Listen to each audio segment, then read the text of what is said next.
खेद है कि मैं पहले का सत्र ज्वाइन नहीं कर पाई आपके साथ, नेटवर्क इश्यू की वजह से।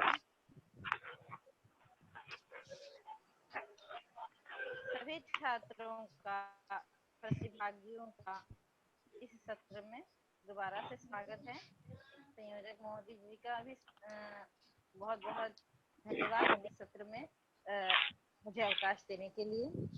और कामेश्वर सिंह दरभंगा संस्कृत विश्वविद्यालय के असिस्टेंट प्रोफेसर डॉक्टर साधना शर्मा मैडम को भी, उनका भी स्वागत है। तो पहले आपने किसी के यहाँ से शोर आ रहा है, अंकिता माइक म्यूट कीजिए। नहीं, मेरे यहाँ से कुछ नहीं शोर आ रहा है। अच्छा ठीक है। हाँ, तो आप लोग पंचमी विभक्ति पढ़ रहे थे इससे पहले। अब हम अधिकरण कारक शुरू करते हैं, ठीक है जी। अधिकरण कारक का सूत्र क्या है? आधारोधिकरणम, है ना जी। आधारोधिकरणम, ठीक है। इसका पदच्छेद कीजिए सबसे पहले। आधारः, हाँ आधारः अधिकरणम, अधिकरणम। हाँ, करें आधारः भी प्रथमा है, अधिकरणम भी प्रथमा है, ये संज्ञा सूत्र है, ठीक है ना। तो कह रहे हैं आधारः कारकम अधिकरणम भवति। हम क्या पढ़ रहे हैं अभी?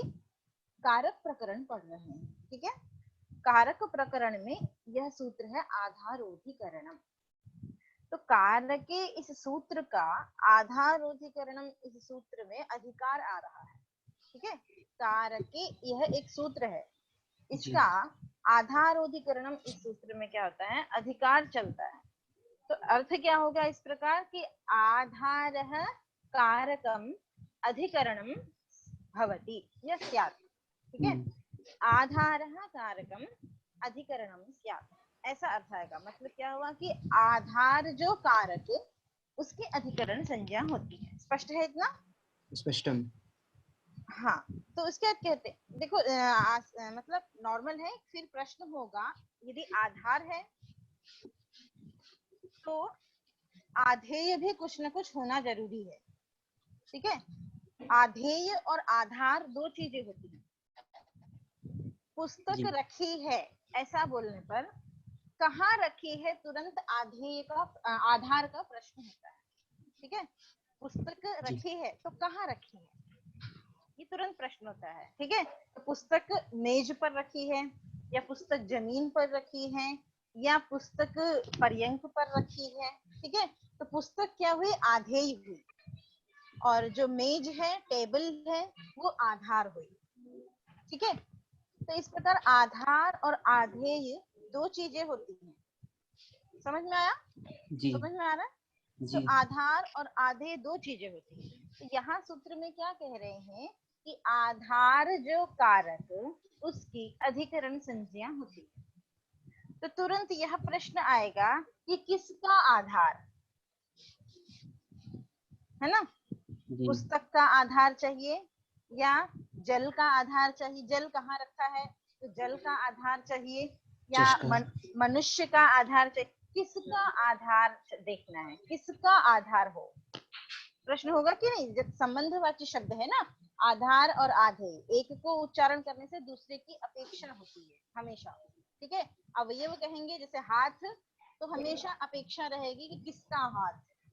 आंखें देखो तो किसकी आंखें देखो, है ना। तो अवयव के कहने से हमेशा अवयवी का की अपेक्षा हमेशा रहती है। इसी प्रकार आधार के उच्चारण करने से हमेशा आधेय की अपेक्षा रहती है। समझ में आया ना? जी। तो इस प्रकार आधार की अधिकरण, आधार जो कारक, उसकी अधिकरण संज्ञा होती है। ऐसा कहने पर ये प्रश्न उठा कि किसका आधार, तो कहते हैं कारकम। कारकम का क्या अर्थ है बताया था पहले भी, क्रियान्वयी कारकम, ठीक है। क्रियान्वयी कारकम, क्रियायाः निर्वर्तकम कारकम, मतलब जिसका क्रिया में अन्वय हो रहा हो वो कारक होता है, ठीक है। जी जिसका भी जो भी क्रिया में अन्वित हो रहा है वो कारक होगा, ठीक है ना। जी तो कस्य आधारः इति आकांक्षायाम, ऐसी आकांक्षा होने पर कारके का अधिकार आ रहा है, तो क्रियायाः आधारः इति लभ्यते, ठीक है। क्रिया का जो आधार, क्रिया का जो जो आधार। आधार, ऐसा अर्थ हमें प्राप्त होगा। क्यों? क्योंकि कारके का अधिकार आ रहा है। क्रिया का आधार, क्रिया आधेय होगी और उसका जो भी आधार होगा उस आधार की अधिकरण संज्ञा करनी, ठीक है। जी तो इस प्रकार साक्षात क्रिया का जो आधार अगर कहेंगे, क्रिया का आधार मतलब क्रिया जिस पर आश्रित है, यही हुआ ना। पुस्तक का आधार क्या है? मेज है ना। जी पुस्तक का आधार क्या है? मेज है। मेज। तो हम इसको ऐसा भी कह सकते हैं, पुस्तक किस पर आश्रित है? मेज पर आश्रित है। वैसे ही क्रिया का आधार या क्रिया जिस पर आश्रित है ना। तो जैसे भोजन क्रिया है, देवदत्तः भोजनम खादति, है ना। तो अब यहाँ पे खादति क्रिया है। खादति क्रिया किस पर आश्रित है? खादति क्रिया किस पर आश्रित है? खादति क्रिया कब पूर्ण होगी? खादति क्रिया बताओ। देवदत्त, देवदत्त। है ना, देवदत्त पर आश्रित है ना। जी खादति क्रिया किस पर आश्रित है? देवदत्त पर आश्रित है। एक मिनट, यहाँ लाइट चली गई है।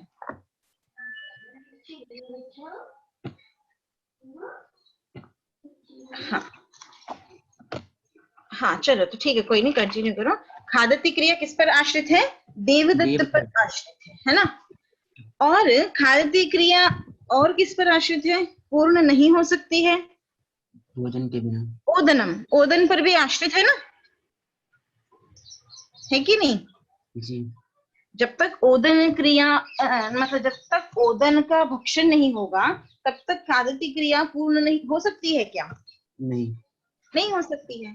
तो इस प्रकार क्रिया दोनों पर आश्रित है, कर्ता और कर्म दोनों पर आश्रित है। तो क्या कर्ता और कर्म दोनों की अधिकरण संज्ञा होने लग जाएगी? नहीं। समझ में आया ना मैंने जो समझाया अभी?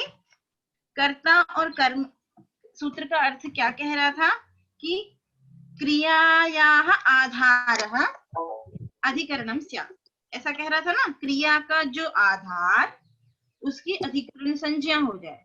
तो क्रिया का आधार तो कर्ता भी बन रहा है, कर्म भी बन रहा है, क्रियाश्रितम, है ना। क्रिया का आधार मतलब क्रिया कर्ता पर भी आश्रित है और कर्म पर भी आश्रित है। समझ में आ रहा है? जी। है ना। तो इस प्रकार कर्ता और कर्म संज्ञा होने लग जाएगी। फिर क्या ऐसा दोष आया?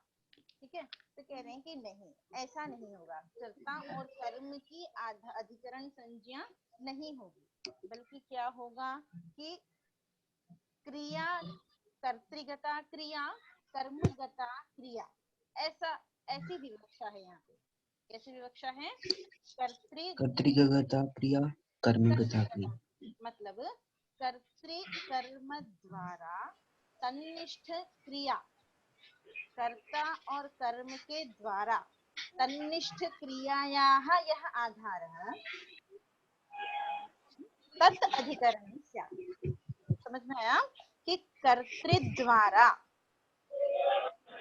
कर्ता द्वारा।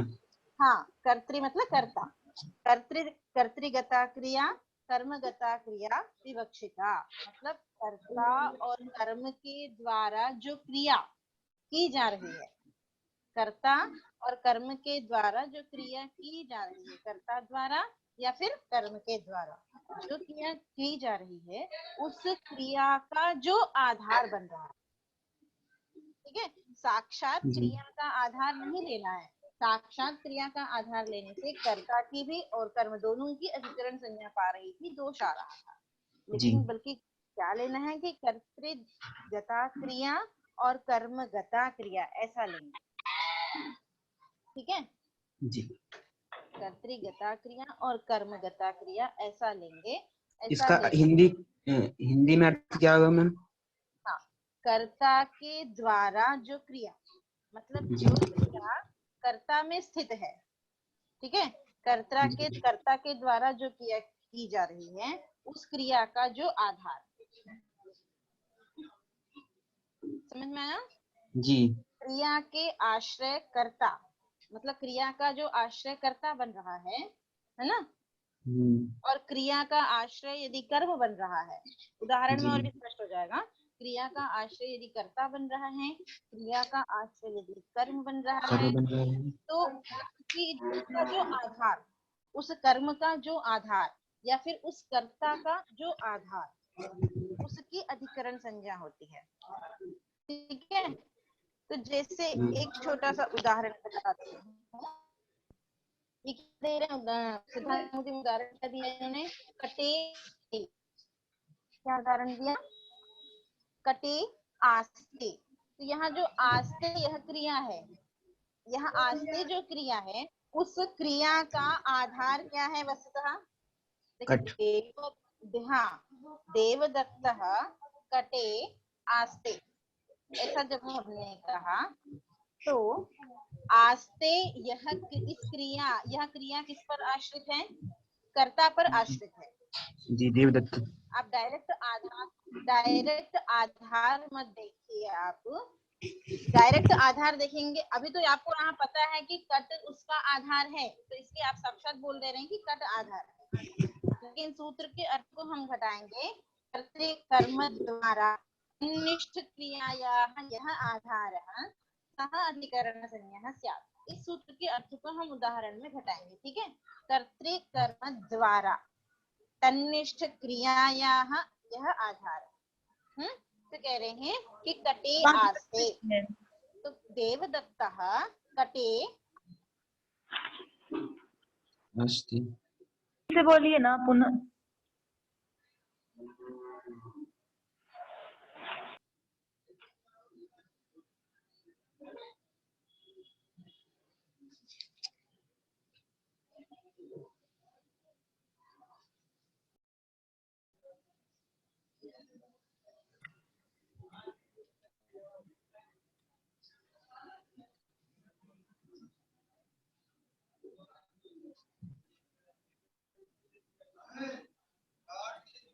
सभी लोग थोड़ी सी प्रतीक्षा कीजिए, मैडम के यहाँ नेटवर्क थोड़ा अच्छा नहीं है, आज वाईफाई उनका काम नहीं कर रहा है। जी जी सर। तो वो जैसे ही नेटवर्क आएगा तो ऐड हो जाएंगी वो। जी जी।